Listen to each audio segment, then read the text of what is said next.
सुप्रभात छात्रों। आज का हिंदी में हमारा विषय है अनुच्छेद लेखन। अनुच्छेद लेखन को हम इंग्लिश में क्या कहते हैं? Paragraph writing.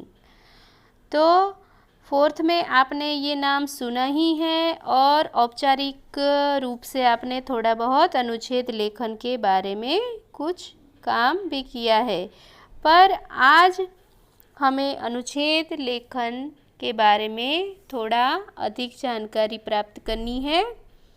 तो चलिए हम देखते हैं अनुच्छेद लेखन क्या होता है और अनुच्छेद लेखन लिखने के कैसे कैसे नियम होते हैं।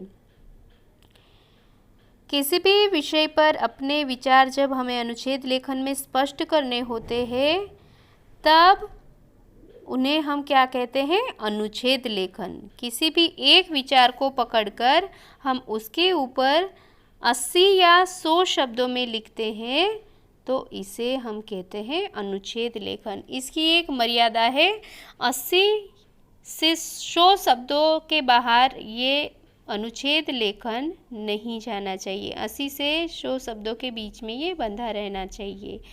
100 शब्दों के ऊपर ये नहीं जाना चाहिए। आपके जब एग्ज़ाम में या ऐसे ये आता है तभी लिखा होता है 80 से 100 शब्दों में लिखिए, और जब नहीं लिखा होता है और ऊपर सूचना होती है कि अनुच्छेद लेखन लिखिए तो आपको 100 शब्दों के बाहर नहीं जाना है। 100 शब्दों के दायरे में रहकर ही अनुच्छेद लेखन आपको लिखना होता है। अनुच्छेद लेखन है वो एक विचार या एक थॉट है। वो थॉट है कि जो हम अपना विचार, अपना थॉट ये वाक्य के द्वारा हम प्रस्तुत करते हैं और लिखते हैं। विचार संक्षेप में हम जो रखते हैं उन्हें हम अनुच्छेद कहते हैं। अनुच्छेद लेखन में विषय विस्तार हम करते हैं, विषय का थोड़ा सा विस्तार करते हैं। और दूसरी बात कि निबंध और अनुच्छेद लेखन में बहुत फ़र्क है, क्योंकि निबंध हम लिखते, क्योंकि बच्चे बहुत कंफ्यूज होते हैं कि निबंध और अनुच्छेद लेखन अलग कैसे है। तो निबंध है उसमें हम प्रस्तावना रखते हैं, जो भी टॉपिक है उसकी भूमिका रखते हैं, फिर उसमें विषय विस्तार लिखते हैं और फिर उपसंहार भी लिखते हैं। जबकि हम अनुच्छेद लेखन में ओनली विषय वस्तु मतलब कि विषय विस्तार ही हमें लिखना होता है। तो चलिए हम उनके थोड़े नियम भी जान लेते हैं। अनुच्छेद लेखन है वो सरल एवं स्पष्ट भाषा में लिखा जाना चाहिए। अनुच्छेद लेखन किसी को भी समझ आ जाए ऐसी सरल भाषा में हमें लिखना होता है। और भाषा कैसी होनी चाहिए? हमारी स्पष्ट होनी चाहिए।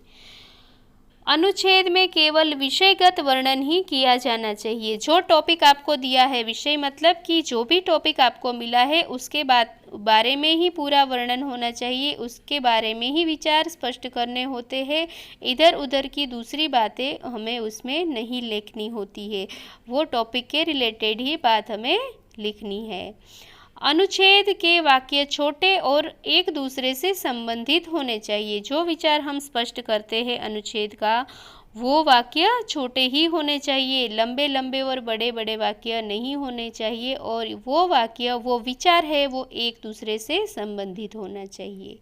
अनुच्छेद में उचित विराम चिन्ह का प्रयोग बहुत होना ज़रूरी है बच्चों, क्योंकि विराम चिन्ह है वो चाहे अपठित गद्यांश हो, पद्यांश हो, निबंध हो, अनुच्छेद हो, कुछ भी आप लिखते हो तो उसमें सबसे पहले विराम चिन्हों का प्रयोग उचित होना बहुत ही आवश्यक होता है। तो ये बात आपको बहुत अच्छे से याद रखनी है। और हाँ, इसके अंदर आप जो कोई सूक्ति लिख सकते हो, अनुच्छेद लेखन के अंदर आप कोई सूक्ति लिख सकते हो तो ये भाषा को ज़्यादा प्रभावशाली बनाती है, ज़्यादा प्रभाव डालती है। वैसे तो पैराग्राफ राइटिंग में उसकी एक मर्यादा बंदी होती है 80 से 100 शब्दों तक की, पर फिर भी आप चाहे तो दायरे में रहकर 100 शब्दों के दायरे में रहकर उसमें सूक्ति भी डाल सकते हो। तो आपको अच्छे से, मैं आशा करती हूँ कि अच्छे से समझ में आया होगा कि पैराग्राफ राइटिंग क्या होता है। मैं आपको अनुच्छेद लेखन 2 दे रही हूँ कि 2 अनुच्छेद लेखन आपको घर में होमवर्क में लिखने हैं। तो दूसरे भी आपको कोशिश करनी है कि कोई विषय लेकर हम अनुच्छेद लेखन अपने आप से लिखने का प्रयत्न करें। तो बच्चों में अभी